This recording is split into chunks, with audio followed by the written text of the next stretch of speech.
Hi, everyone. Hope you're all well. Hello, Rob. Thank you for joining. How's it? How are you? Hello, Rabbi.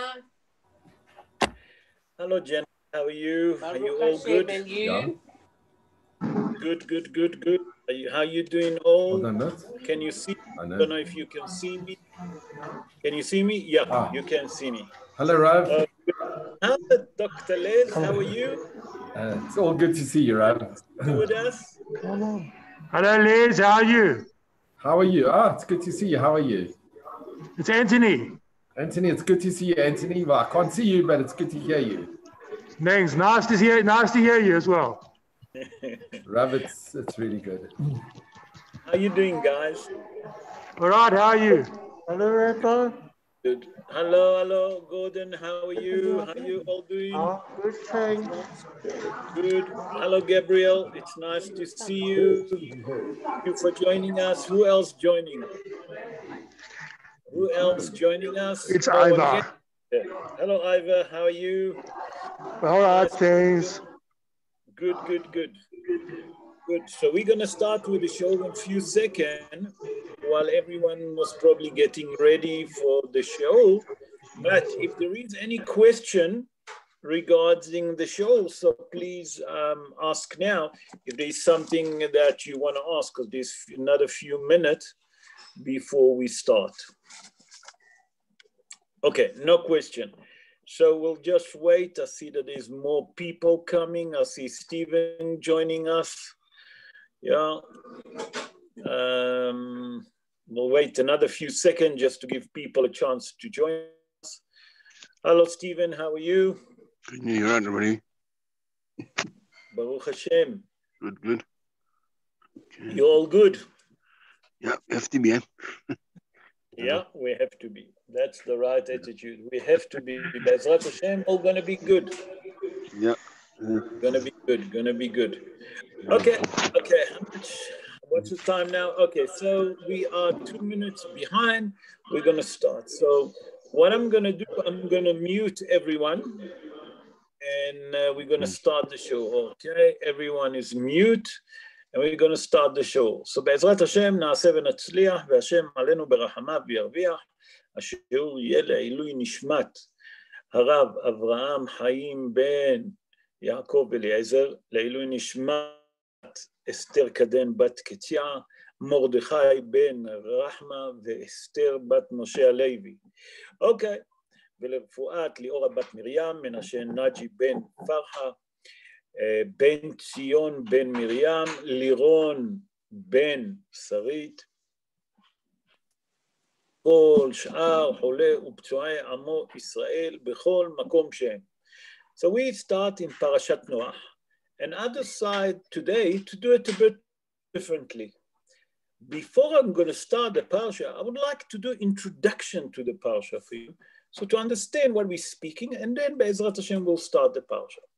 So the introduction that I prepare for you, I hope that you will enjoy it, and Be'ezrat Hashem na'aseh v'natzliach v'Hashem aleinu barachamav v'yarviach.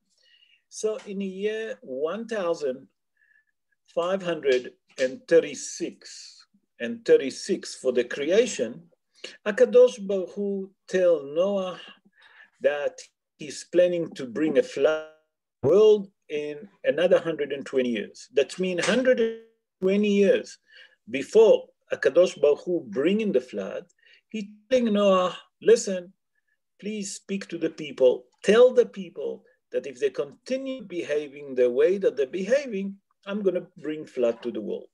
Noah in that age, in that time, was in the age of 480 years old. Noah started planting cedar tree. Okay, when those cedar tree grown, okay, Noah actually cut them. It took 52 years for Noah to build the ark. Many people think that it took 120 years to build the ark. No. According to Pirkei de Rabbi Eliezer in chapter 23, he said no. 120 years, HaKadosh Baruch Hu told Noah that he's planning to bring the flood. So in the meantime, Noah, what has he done? he prepared himself and start planting cedar tree so he can make the ark from it. Noach built the teva according to what HaKadosh Baruch Hu told him, the sizes of the teva. The teva was 150 meter long, 25 meter wide, and 15 meter height. Noach made in a teva 900 rooms. And the teva was made from 3 different levels. That means a 3-story level on a teva. And a top level, Noach and his wife and his son and his daughter-in-law lived. The second floor was where he stored the food for him and for the animal.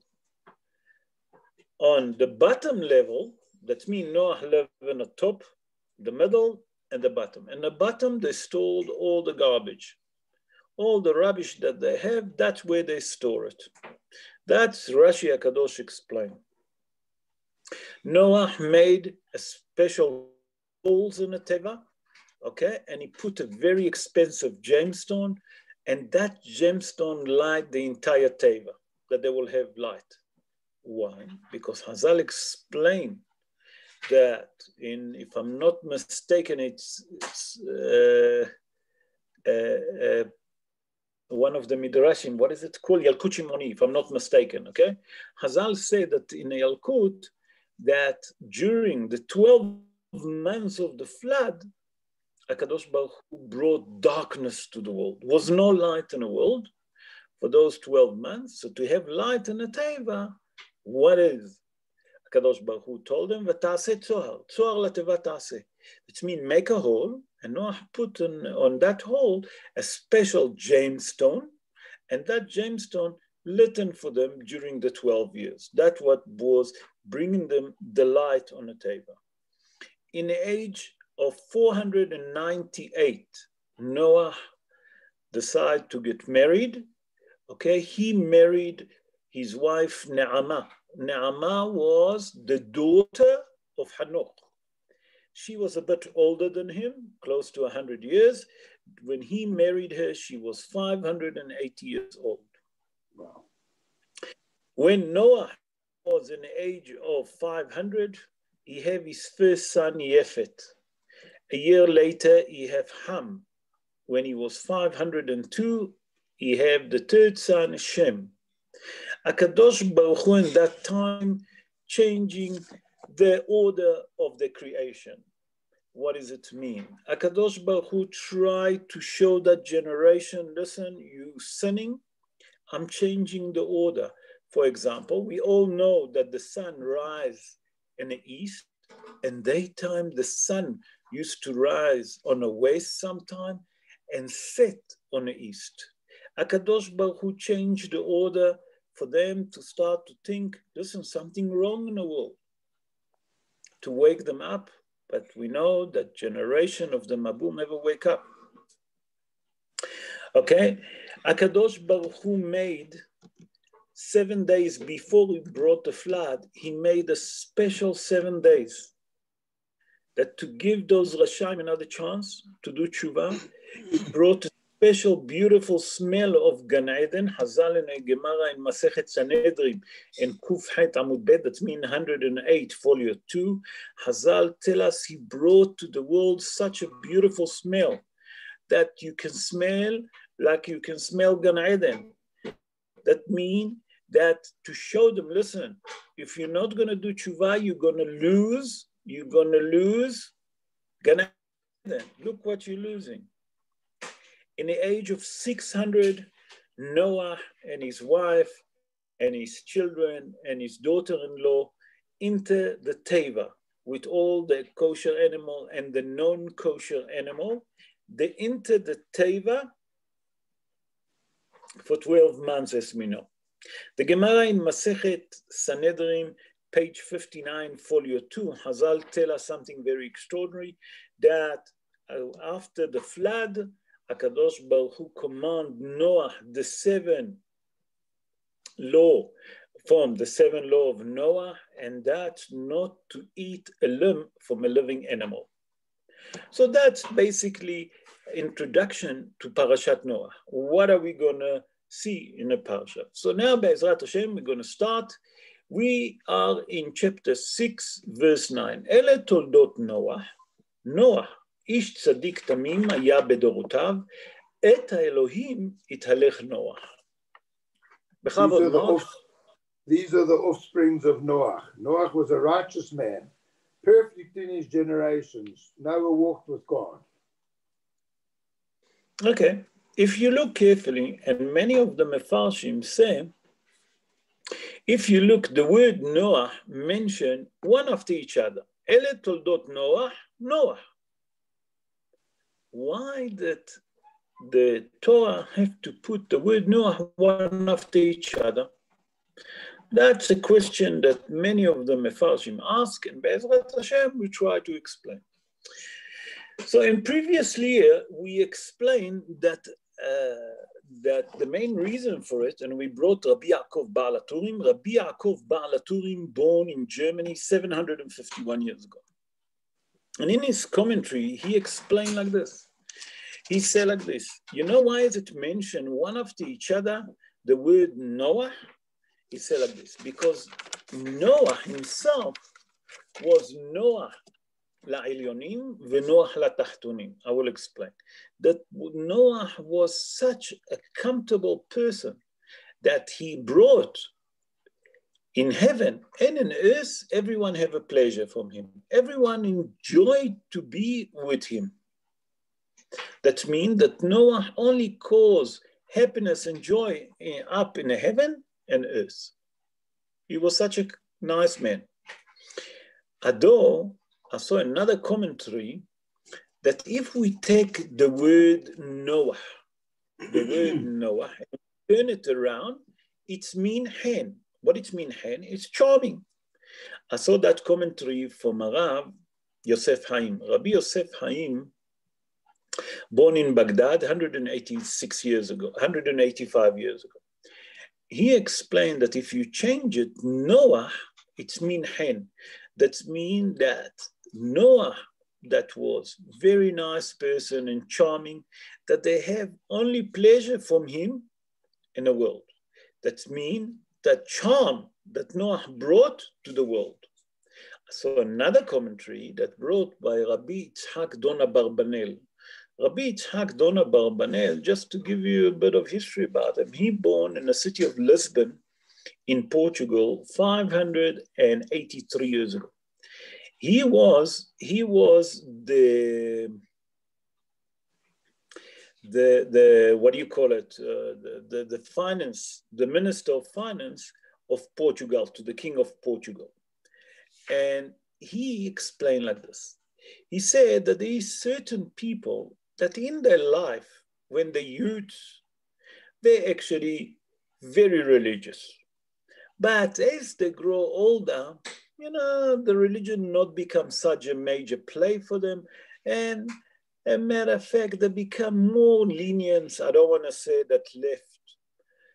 He said that there is other kind of people that when they're youths, they're actually very naughty, a bit rebellious, whatever you want to call it. But as they're getting older, they become more and more mature and they understand and they become more closer to HaKadosh Baruch Hu.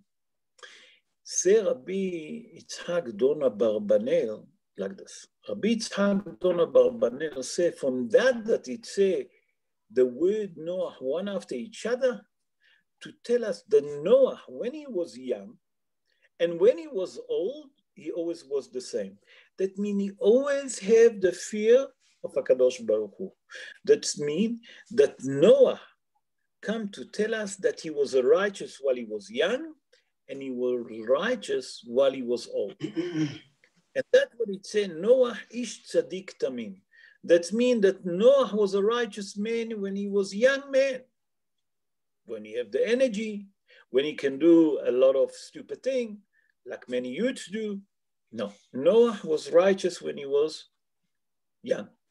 From the other point of view, Noah didn't say, listen, when I was young, I was righteous, I was a tzaddik. No, even when he was old, he kept his righteousness. to tell us that Noah, during his life, entire life, he was all the time righteous. And that's what the word Noah, one after each other, come to tell us, come to hint to us.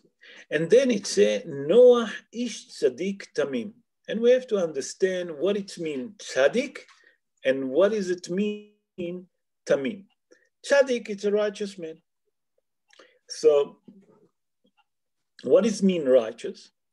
So we have to understand the Zohar explains something extraordinary. The Zohar on our Parsha, on Parashat Bereshit, in page 59, folio 2, explain like this, that the word righteous, tzaddik, it means a person that doesn't sin with immorality. He look after himself. He guard himself from immorality. And we saw it with who? With Yosef HaTzadik. Yosef HaTzadik called a tzaddik. Why? Because he guard himself from the wife of Potiphar.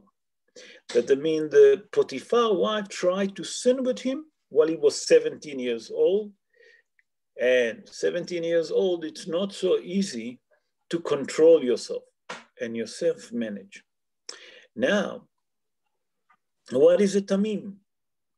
Okay, so, and who gonna be called tamim? So Hazal tell us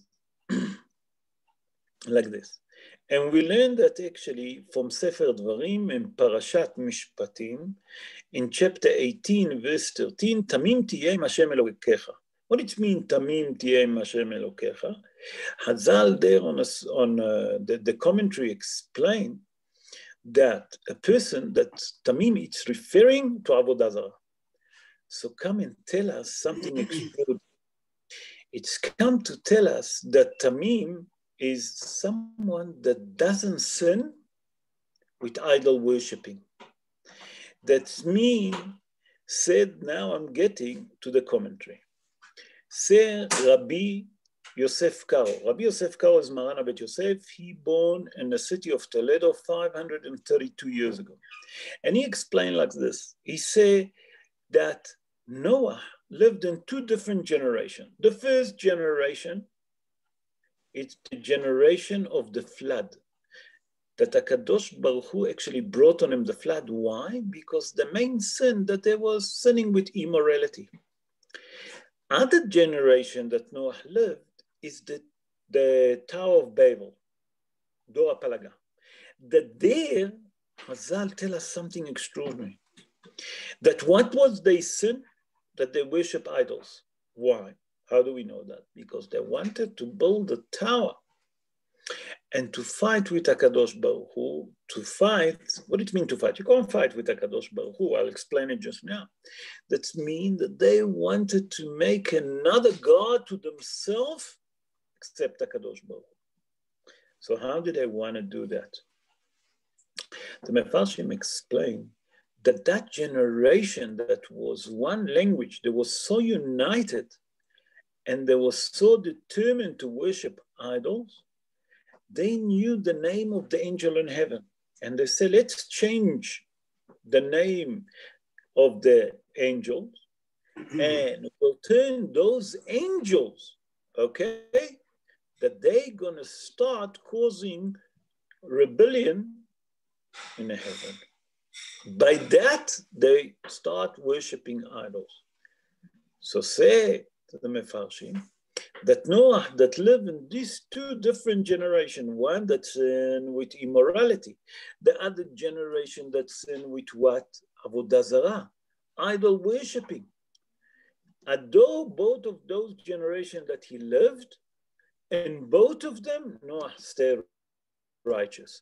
And that's what the Torah come and tell us. Noah was a man that was a tzaddik, and he was a righteous.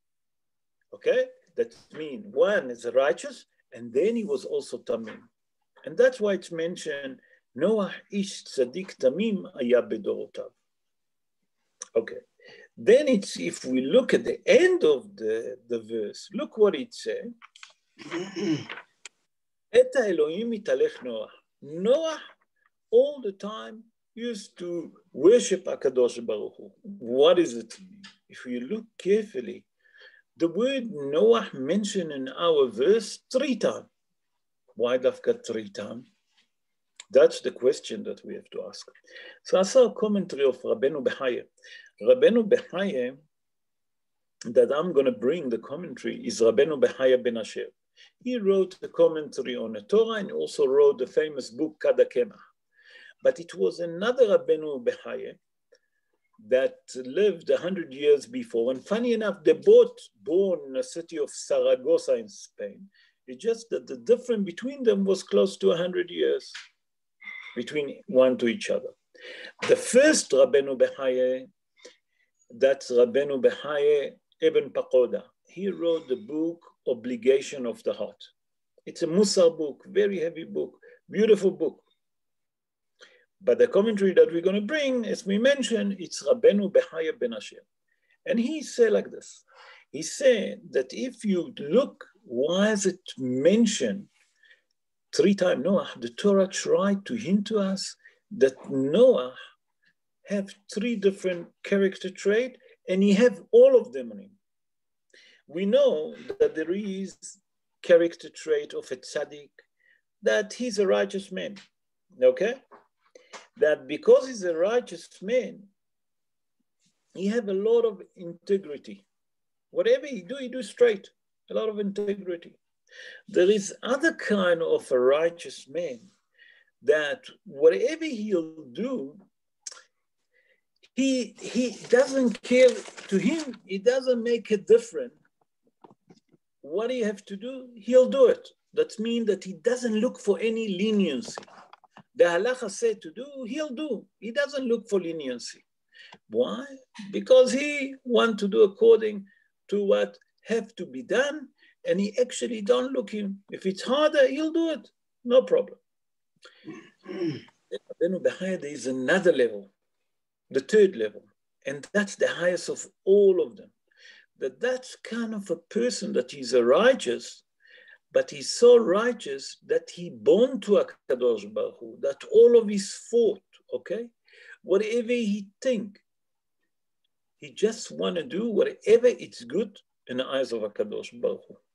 And say Rabbeinu Behaye, from that it say, Et Elohim italech Noach, that Noach actually worship HaKadosh Baruch Hu, you learn that all what HaKadosh Baruch Hu wanted, Noach done. And Noach didn't for a second done anything without thinking about HaKadosh Baruch Hu. All of his thought was HaKadosh Baruch Hu. If he done something, is that what HaKadosh Baruch Hu expect for me? Is that what HaKadosh Baruch Hu really want? That's how Noach used to be. That means that the 3 levels of righteousness was in Noach. And that's what he say in Sefer Dvarim, in Parashat Vayitchanan, in chapter 4, verse 4. What does it say there? Ve'atem hadvekim ba'Hashem Elokechem ha'im kulchem hayom. That you are so born to the Almighty, kulchem hayim hayom. And that's what Noah merited to live for so many years. Why? Because he was born to HaKadosh Baruch Hu. Everything that he done, every steps that he done in his life, he was with HaKadosh Baruch Hu. Okay, let's move to verse 11. In verse 11, we see something extraordinary, and we'll try to explain the verse. ותשחט הארץ לפני האלוהים, ותמלא הארץ חמס. Now the earth had become corrupt before God, and the earth had become filled with robbery. Okay, here the Torah tells us that the earth become corrupt and full of robbery. What it means, the earth? And the Zohar HaKadosh says something extraordinary. The Zohar HaKadosh on our parsha, page 4, folio 1, he asked the question.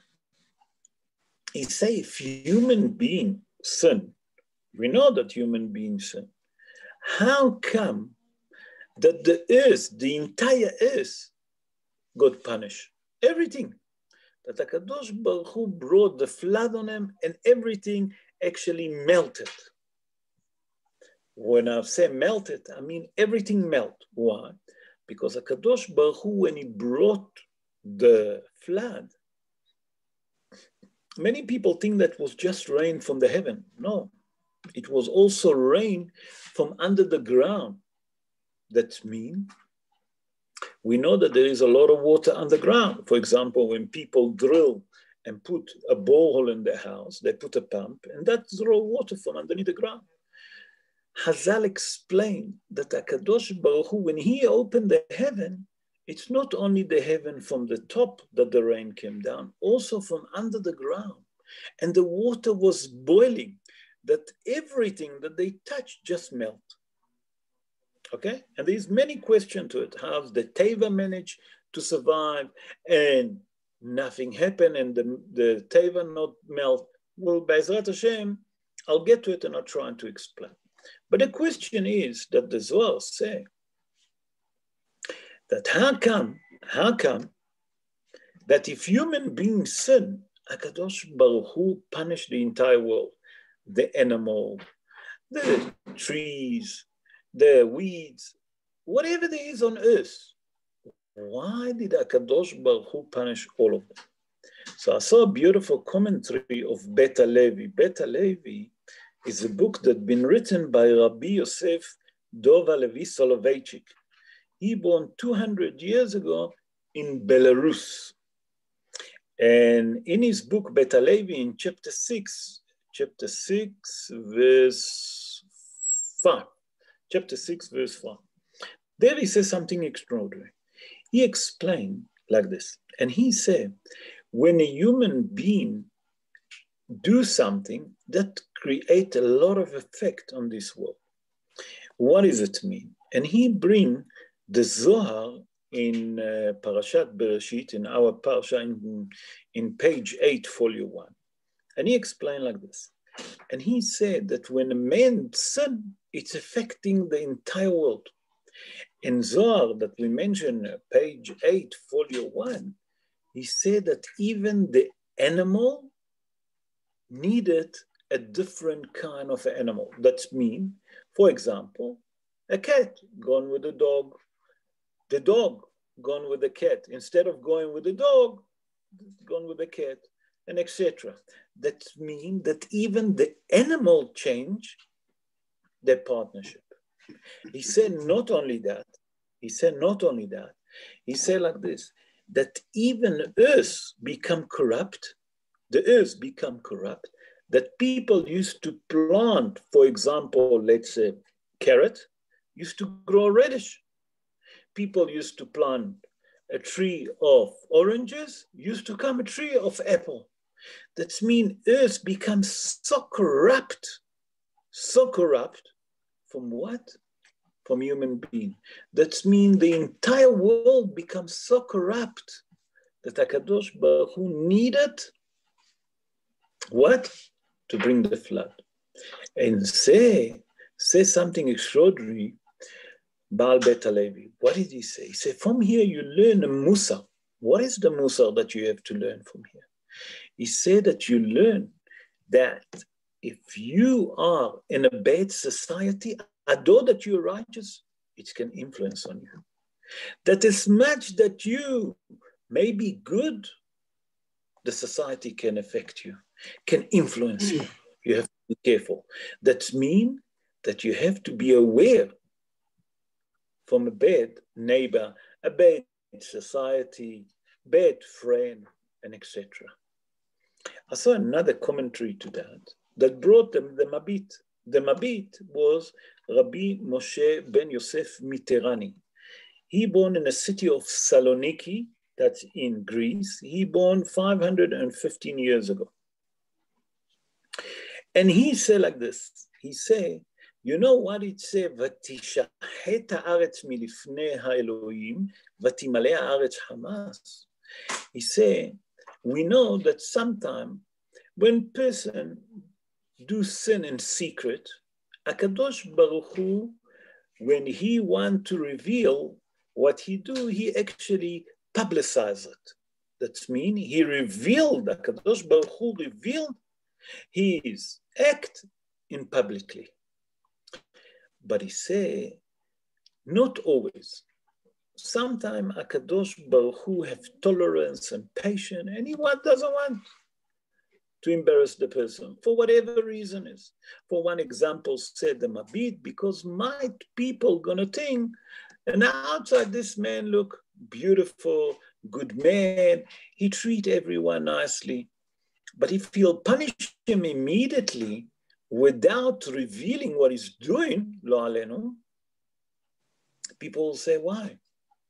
What happened to this world? Is he deserve it? And like you hear many times, people say he doesn't deserve it. Do we know Hashbonot Shammai? We don't.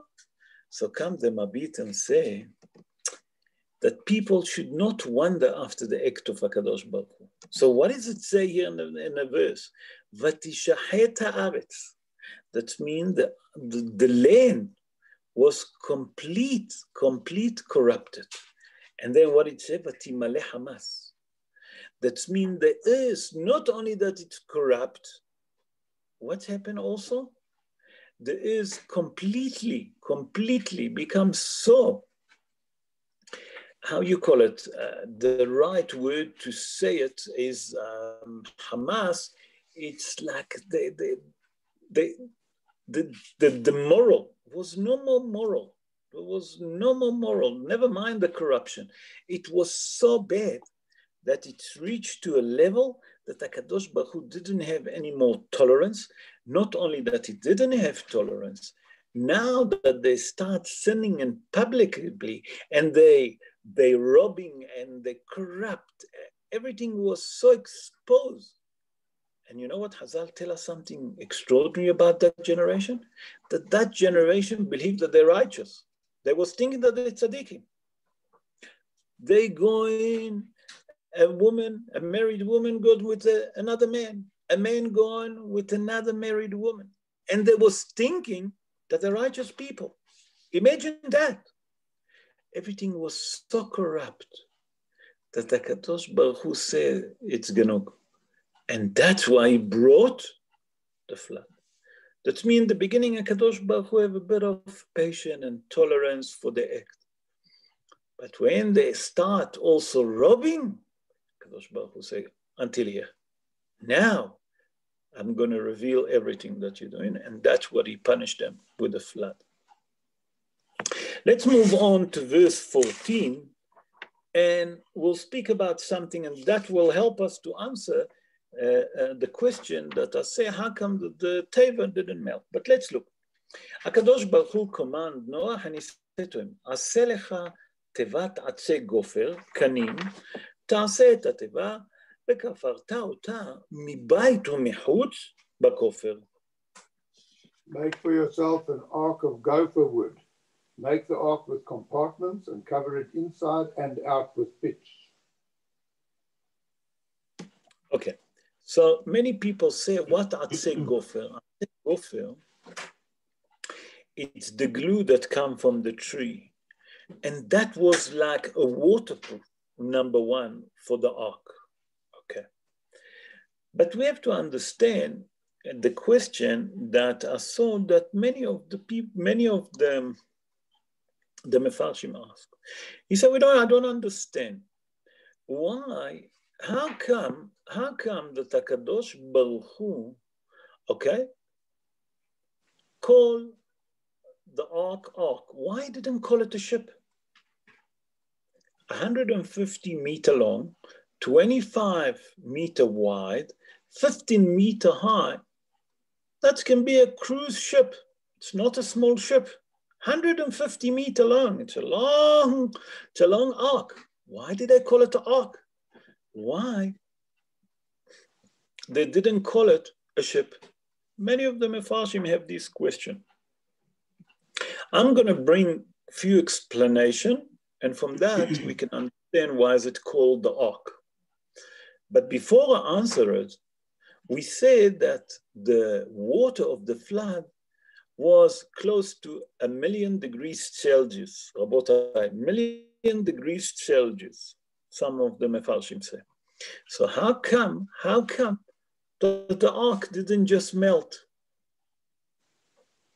So Hazal explained that HaKadosh Baruch Hu make a miracle, that around the teva, he put water that was not boiling. That means the water was not cold and not hot, to keep the temperature and comfortable inside the ark for Noah and the animal. That's on the pshat of the Dvarim. We'll see now how it works. So first of all, we have to understand why they call it an ark and not a ship. Because many of the Mefarshim say, when Yaakov Avinu blessed his son Zvulun, from the tribe of Zvulun, what did he say to him? Oniyot Zvulun, Oniyot lechof yamim mishkon. He already mentioned the word Oniyot. Oniyot is a ship. What is the blessing was? That Zvulun was a person that will have to sell and buy and sell. That means export and import. He was all the time on a ship and he was making money. So the question became, wait, I don't understand. If Yaakov called Zvulun his trade oniyot, ship, why doesn't called here a ship? So I saw a commentary of Rabbi Moshe Yeheskel Salah. He born in Baghdad in Iraq 124 years ago. And in his book, Torah Moshe, that it's called the book Torah Moshe, he said like this. He said that if you look at the ark was something very strange. The ark was covered completely with no windows. Remember that, no windows. Remember that because we're going to get to that question, why. And we have on a window only one opening, and that where was the gemstone that we mentioned earlier.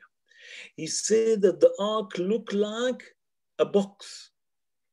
In that case, that's why they call it a teva and not a ship.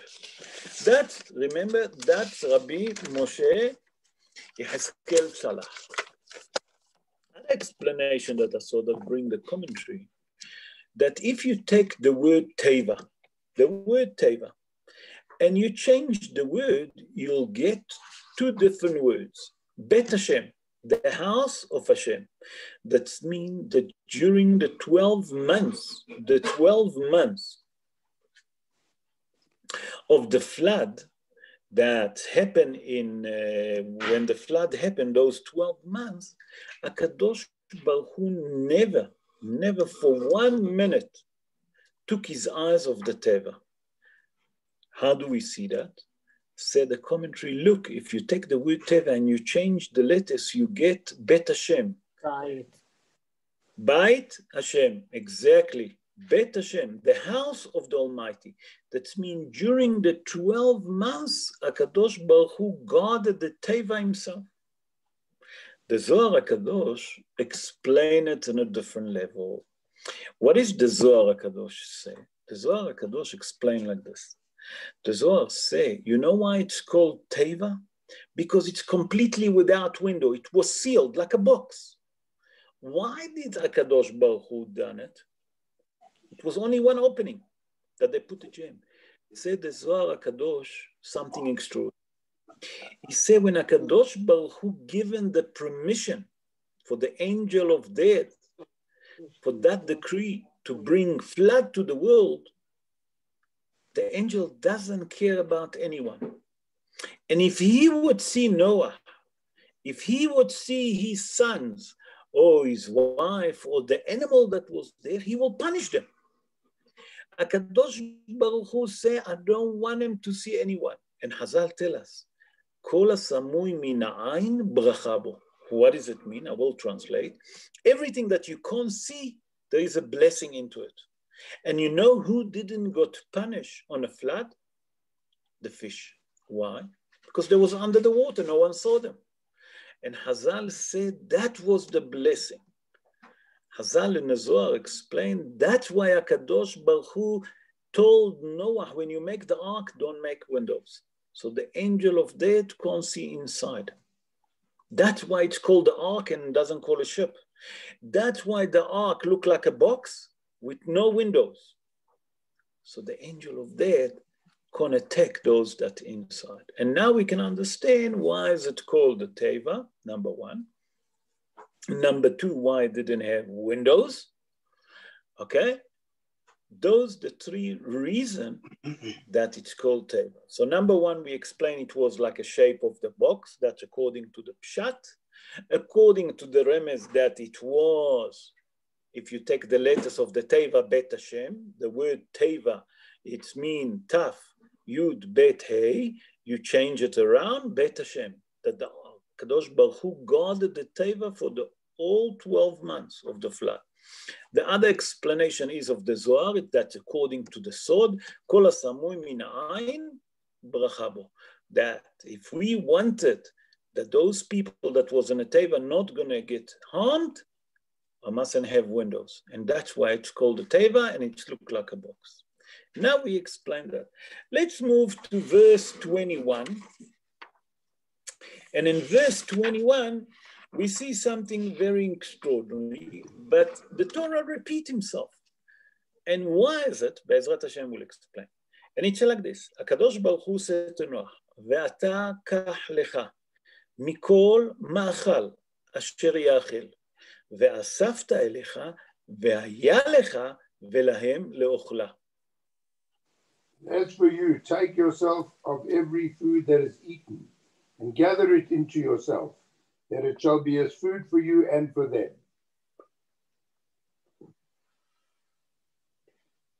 Okay, if you look carefully in that verse, it's repeat himself. If you say, take for yourself food, obviously food someone can eat. But it says, asher ya'achel, that you can eat. And the Gaon Mivilna, Rabbi Eliyahu ben Shlomo, he born, some opinions say that he born in Lita, some people say that he born in Vilna. He born 300 years ago. It's not sure where exactly the Gaon Mivilna born. And he asked this question, why does the Torah have to tell us Asher Ya'achel? You're already telling us, take food. Food is obviously something that you can eat. Why do you have to repeat it? Said the Gaon Mivilna, given a beautiful, beautiful explanation. But that he said Asher Ya'achel, and you take food, he said that it's come to teach us something very extraordinary. HaKadosh Baruch Hu commanded Noach, listen to that, Rabotai, to make measure for every meal. And what was the measurement? Kabeitza, 56 grams. Kabeitza, it's nothing. Yes, said the Gaon Mivilna, HaKadosh Baruch Hu told Noach, make small portion of meal for a year, and the amount will be only 56 grams. And I'll promise you that when you eat from that meal, you're going to be satisfied and full, that you're not going to be hungry. Why is that? Said the Gaon Mivilna, you know why did HaKadosh Baruch Hu told Noah to make those small portion? Because if he would do big portion, will not going to be enough space and a table for him, for the animal. Where will be enough space for food? Say the Gaon, HaKadosh Baruch Hu told him to make kabeitza. And from here we learn, by the way, the law that when you make a sauda kabeitza, you have to do number one, netilat yadayim, and to say the brocha on netilat yadayim, hamotzi lechem min haaretz, and then birkat, hamotzi lechem min haaretz, and then birkat hamazon. So you learn from here also halachot. So today we learn that not only that HaKadosh Baruch Hu command Noah according to the Pshat, make a small portion because there's no space. We learn that the main reason for it, that it was to teach us, the future generation, when, from what volume I have to do netilat yadayim with the brocha on a bread. Let's move now to chapter 7, verse 3. In chapter 7, verse 3, we see something extraordinary. I don't know how many of you read it, but I'm going to try to see what does it say. In chapter 3 it says, גם מעוף השמיים, שבעה שבעה, זכר ונקבה, להחיות זרע על פני כל הארץ. The birds of the heavens also, 7 pairs, male and female, to keep seed alive upon the face of all the earth. Okay. Here the Torah tells us, and he should repeat himself, because if you look at the previous parsha, at the previous verse, מכל הבהמה הטהורה תיקח לך 7 7. That means from every kosher animal, in verse 2 it says, you should take 7 7. But we have to understand, why is the Torah tell us? מעוף השמיים, from the birds of the heaven. So Rashi said, let's try to understand what Rashi said. Listen what Rashi said, בטהורים הכתוב מדבר ולמד סתום מן המפורש. That means he say here something extraordinary. He said, Rashi said that we're speaking about kosher animals. Okay, kosher animal.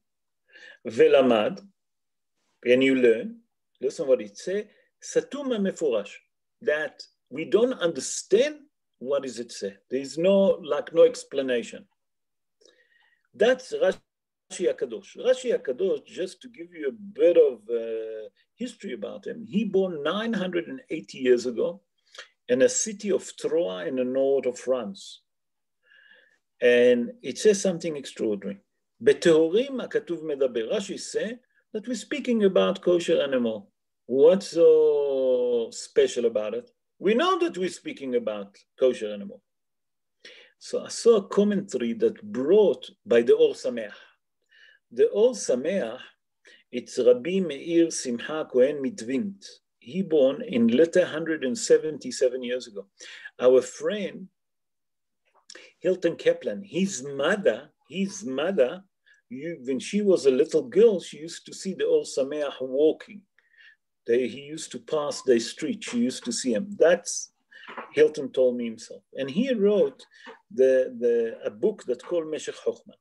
And he said to answer that, we have to go to the Gemara, Torah Shebe'al Peh. In the Gemara in Masechet Nida, in page 50, folio 2, Hazal called this bird's heaven Tarnegolta de Agma.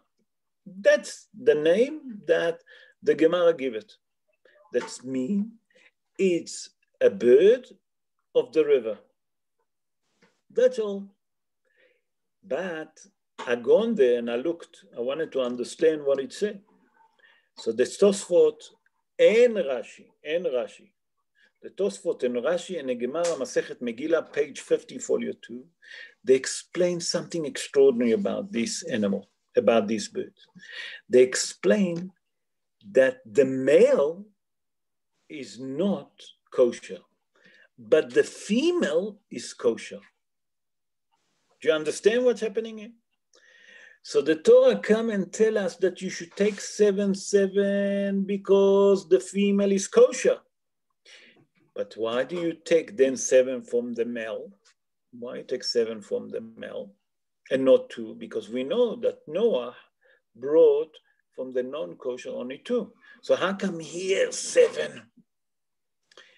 The main reason why Noah brought from the kosher animals 7, so he can sacrifice them. After the flood, Noah wanted to thank HaKadosh Baruch Hu. How did he thank? That he took the kosher animal and he sacrificed them to HaKadosh Baruch Hu. But from the kosher animal, he couldn't sacrifice. So all he need, a male and a female, a husband and a wife, to breed themselves. He say that these birds, the Torah come and repeat, say the Or Sameach, something extraordinary. You know why they take even 7 from that wasn't kosher? The male? That means that all the job was to breed. Le'ahayot zera. That means that those male can breed with the female more of this kind of heaven's birds. And now we can understand why the Torah repeat himself, especially about that bird. And we learn that there is a bird, that the female is kosher and the male is not kosher. Let's move on to chapter 27. In verse 7, chapter 7, verse 27. And let's see what it said there. Where is it? So, blah, blah, blah, blah, blah. Is it 27? Yeah, 27. 1 second. There's no verse 27. No, Chapter 7. sorry. There's not, sorry, my mistake. It's not verse, it's not verse 27. Obviously didn't mark it properly. Vayshaer ach Noach. Where is it?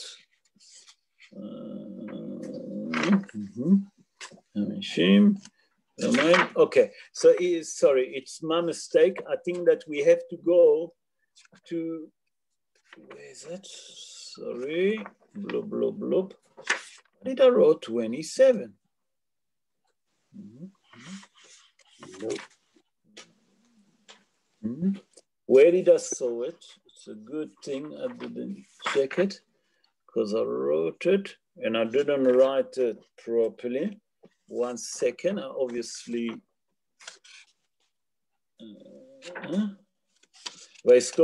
Noah, sorry, maybe it's 7, maybe I wrote by mistake.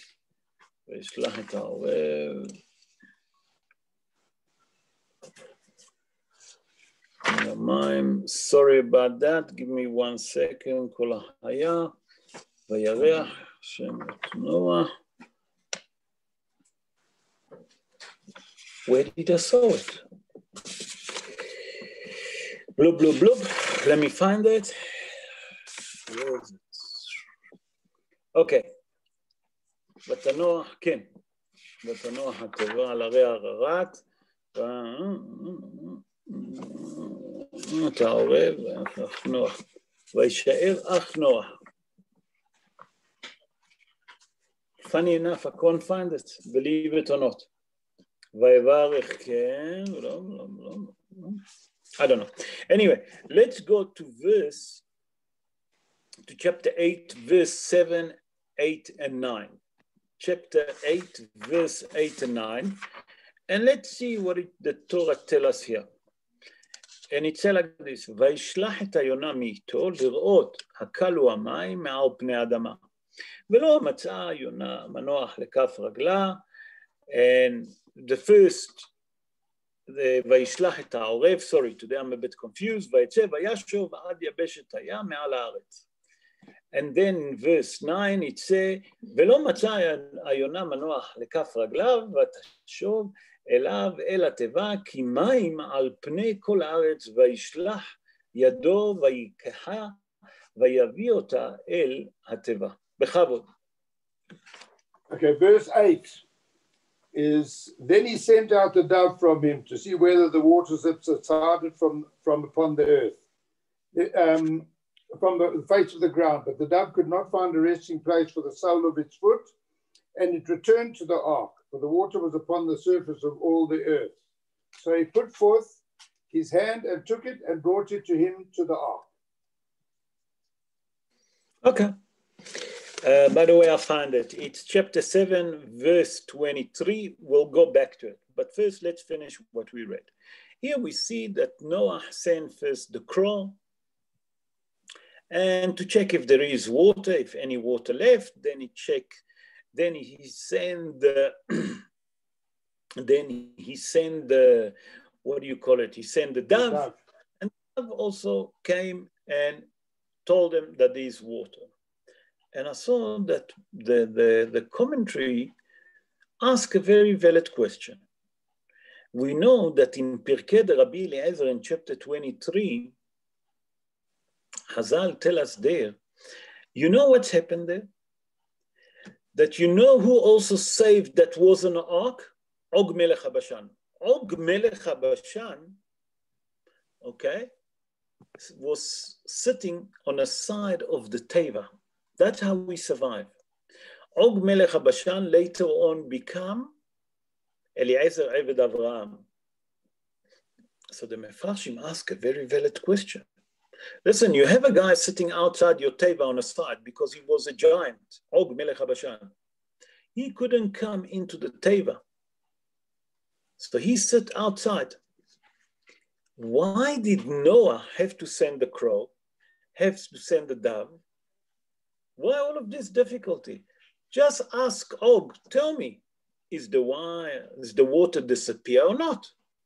Why do you have to do all of that to send the crow, to send the dove? Ask Og, he's outside. He can feel, he can see. So I saw this question, by the way, been asked. I saw it first of all in a book that's called Yageli Benu. The author of that book, his name is Yigal Alon. Yigal Alon, Shalita, is a young man. He's a bit younger than me. He's married to my cousin in Israel, and he wrote the book. And he's one of the very famous Rabbanim. He's very Hashuv Rabbi. And he saw it in the name of Rav Israel Yaakov Fisher. Rav Israel Yaakov Fisher, just to let you know, he was the Av Bedin of Jerusalem. He born 92 years ago in Jerusalem, and he asked the question, that question. So my cousin answered it like this.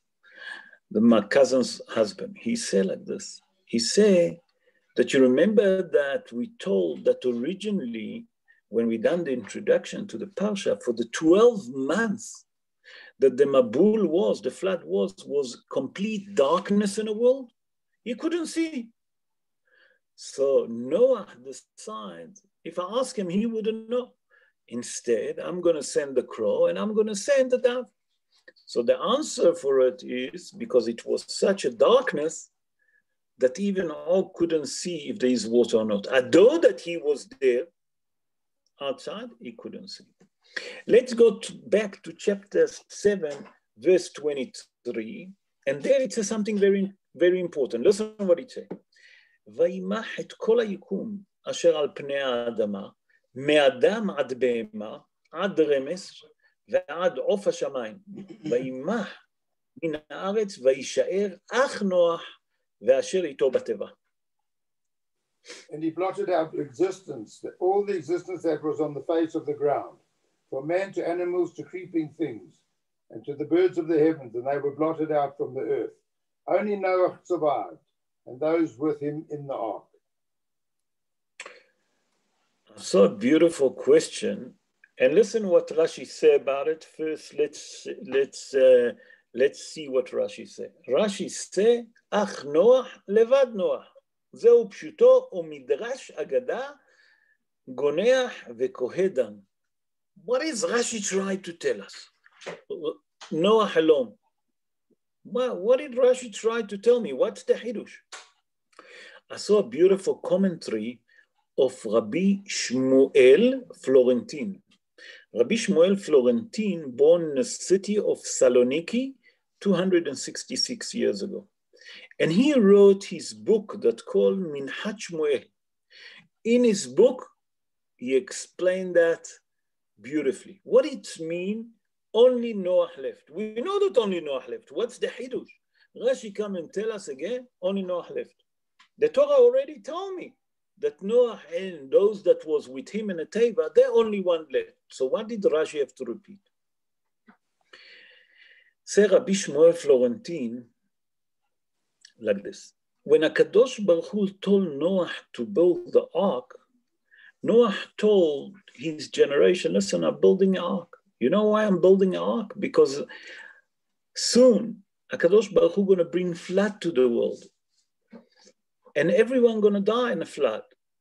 So was another man, say Rabbi Shmuel Florentin, that he believed what Noach said. And he built also a teva, exactly like Noah. The difference is that he didn't try to correct his deeds. That person says still a wicked person. And he entered the teva, and Noah entered to the teva. The difference is that man drowned and melt with his teva. And that's what it's called teva. You remember, now that will answer. How come did the teva of Noah didn't drown, nothing happened to it, didn't melt? Because that's called Bet Hashem. While others that tried to be, but they didn't want to correct their deeds, they drowned. Say Rabbi Shmuel Florentine, when the Torah tells us that only Noah and the member that was inside the Teva lived, that who survived the flood, that's the pshat of the Dvarim. Levad Noah, only Noah, that's the pshat. But you know what's hiding behind it? It's come to tell us that was another man that tried to make the same thing. But he didn't done it l'shem shamayim. He didn't want to do tshuva. He drowned on a flood. And that's what is the chidush here. Let's move to chapter 9. Now we're skipping to chapter 9, verse 2. And the Torah here tells us something extraordinary. And when I read it, I was thinking to link it to something that we know here in South Africa. And many of the tourists that came to see the wild animal doesn't understand that. And Be'ezrat Hashem, I'm going to turn it also according not only to the pshat, also what the remez and the sod say about it. And it says like this in verse 2. Umorachem v'chitechem. ומוארכם וחיתכם יהיה על כל חיית השדה ועל כל עוף השמיים בכל אשר תרמוס האדמה ובכל דגי הים ובידכם ניתנו.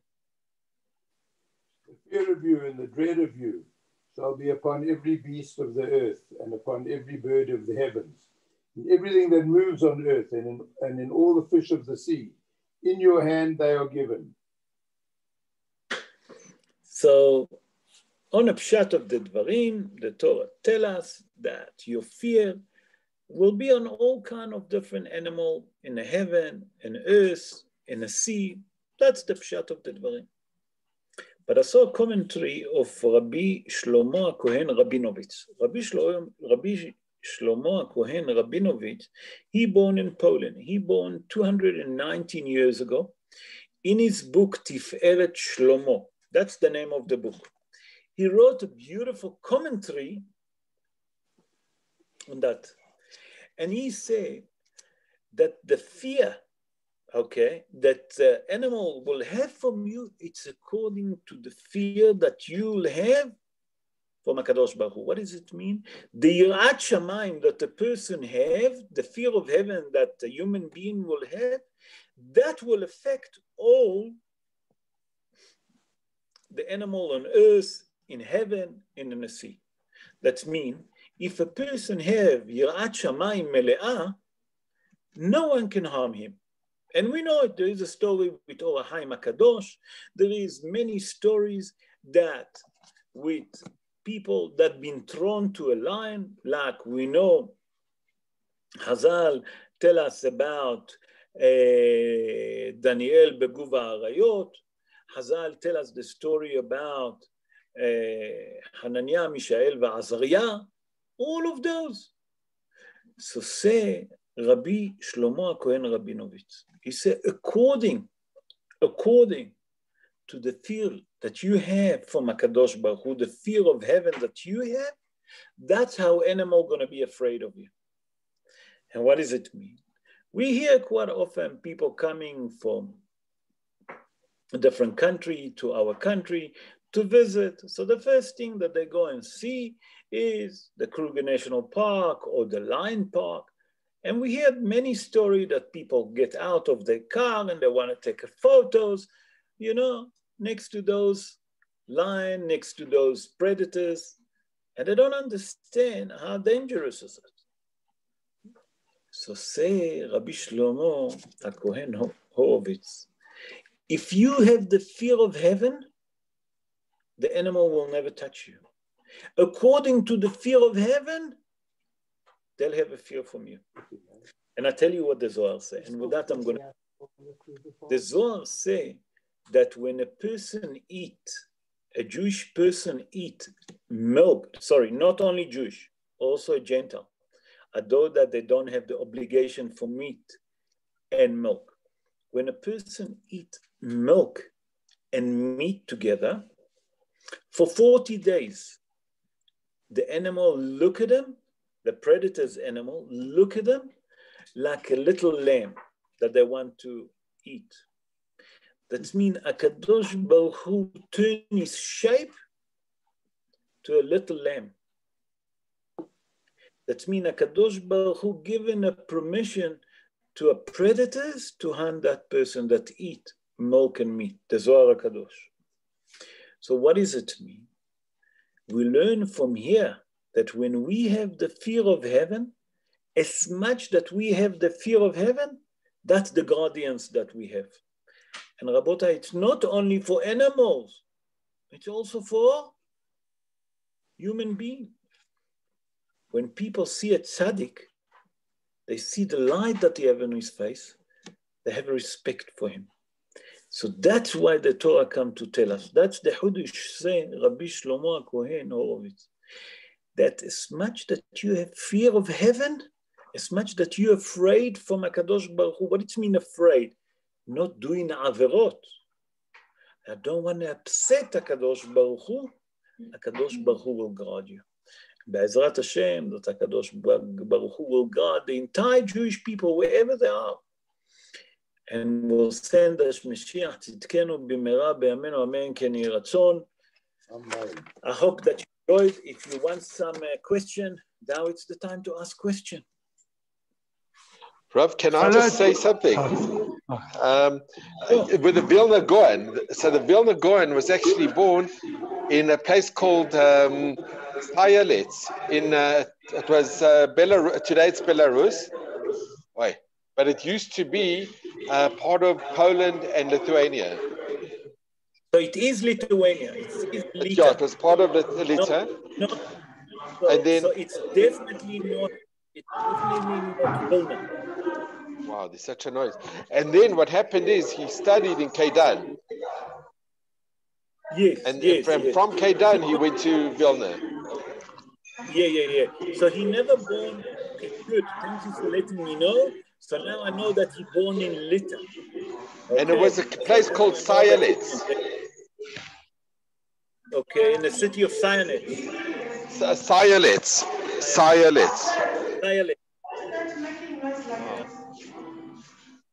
Sayalets in today it's Belarus, but in those days it was Lita and Poland. Okay, thank you very much. That will help me a lot to put it. And then I just want to mention one quick thing. We saw Reb Simcha Wasserman when he came to South Africa. Reb Simcha, the son of Reb Alman, his face shone. You could see his face was shining. He was such a tzaddik.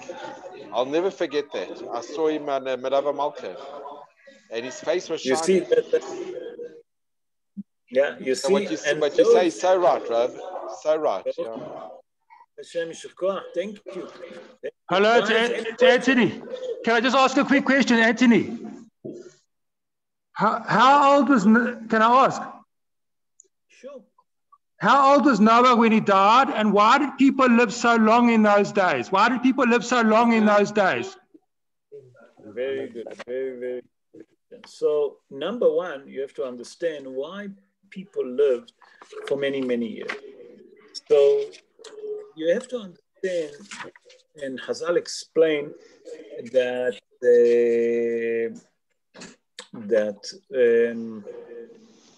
the main reason that people live for so long, because those people didn't have the experience that we have.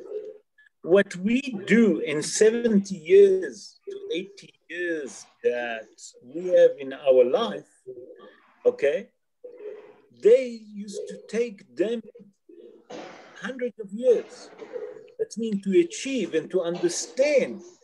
And the knowledge that what we achieve in 70 years to 80 years, David HaMelech say in Sefer Tehillim, that Yemei Adam 70 shana v'im begvurot 80 shana.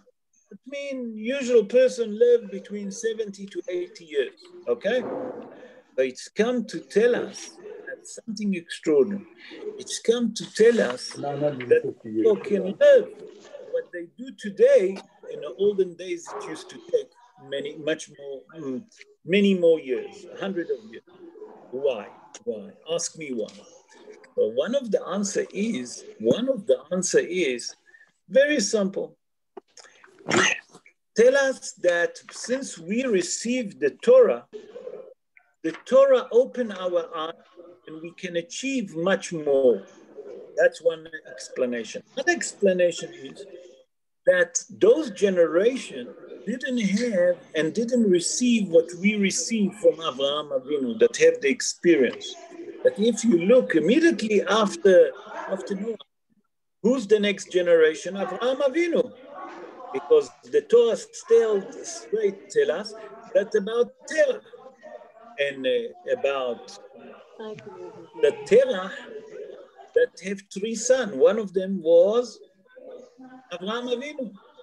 And that's what the Torah comes to tell us. The Torah comes to tell us that those generations didn't have so much. You know why?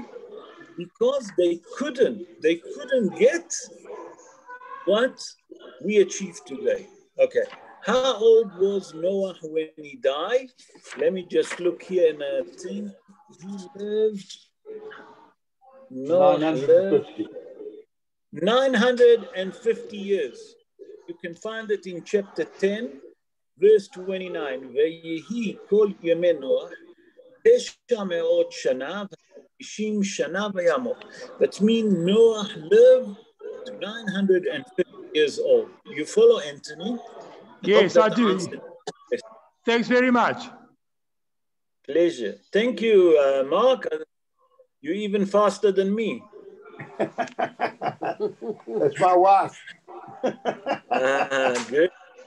She's smarter. Any other question?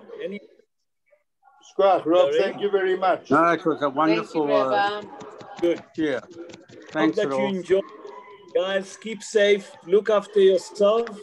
Shabbat And shalom. enjoy the Shabbat. Look after you. Have a good Shabbos. Shabbat shalom. Squash, All Rob. the best. Yes, Thank you. Stevie. He said Sure. Noach is righteous in his generation, no? But compared to Say Abraham, again, he wasn't on the level of Abraham Avinu. Hey? Like he sees righteous in Okay, his generation, so- he not. Yeah.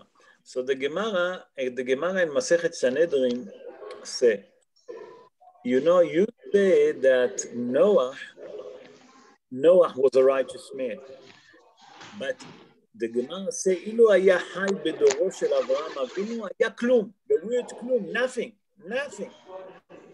And the explanation why, because Avraham Avinu spread the word that there is a creator to the world. He spread the word that there is creator to the world, what Noah didn't. And Chazal, they'll say that Noah looked mainly after himself and didn't try to tell the people that there is a creator to the world. And that's the definition. Thank you. Okay, guys, have a good night. Enjoy the Shabbos. Have a good Shabbos.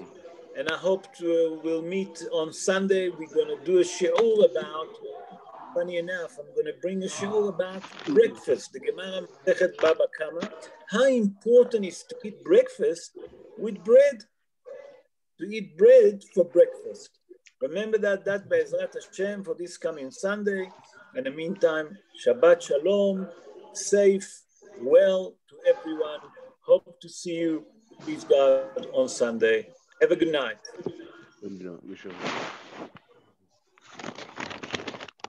All the best. Bye-bye.